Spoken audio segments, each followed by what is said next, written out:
Salibonani emakhaya, lamukelekile kuhlelo lwethu lwe-Vic Falls Live Weekly Rundown. NginguNokuthaba Dlamini. Ilizwi lenu eliletha zonke izindaba ezimqoka eziphuma emathebheleleni North la kuzwelonke. Namhla siliphathele izindaba ezithinta impilo zenu njengomphakathi, kusukela ezingozini zemigwaqo kusiya emzameni yokuthuthukisa abatsha bethu ngemidlalo. Asingene kizo masinyane. Asiqale ngendaba yesitimela se-Enarazethi esiphume emzileni phakathi kwedethe le-Victoria Falls. Lokhu kwenzeke ngemva kokuba sitshayisane leGonyethi eceleni kwembarira. Inhlanganiso ye-Enarazethi ithi isitimela esithwala abantu esisuka koBulawayo sizaphelela edethe kuleli sonto ngenxa yokuthi umzila usavalekile. Inhlanganiso ye-Enarazethi ithi umshayeli weGonyethi ubezama ukujahisana lesitimela. Abatshayeli baxwayiswa kakhulu ukuthi bengazami ukwenza lokhu njalo behlise isiqubu nxa bewela umzila wesitimela.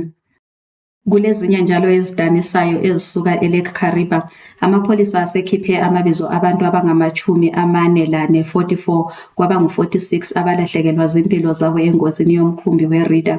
Phakathi kwabaswelekileyo kulensane ezingu-18 njalo omncane wabo bonke ubelomnyaka owodwa kuphela. Abangama-26 bekungabesifazane. Umkhumbi lo wabasengozini ngoLwesibili njalo kucatshangelwa ukuthi abantu abadlula 120 babephakathi. EHwange njalo abantu abane abesonto yeSport Stoli babhubhile iviki yonale ngemva kokuba imota yabo iMazda T35 iphume emgwaqweni yatshayeka emfuleni kwalimala abanye njalo abali-12. Udaba lokufuthelana phakathi kwabantu lezinyamazana zendle luyaqhubeka lukhula eHwange. Umnumzana Nxolelane Ncube weHwange RDC uthi indlovu, ingwenya lezilwane yizo ezihlupha kakhulu njalo udlakela lolu solusenzakala lendaweni lapho olwalungajayelekanga khona. Kumnyaka ka-2025 wodwa kulabantu abangu-62 ababulewe zinyamazana zendle eZimbabwe.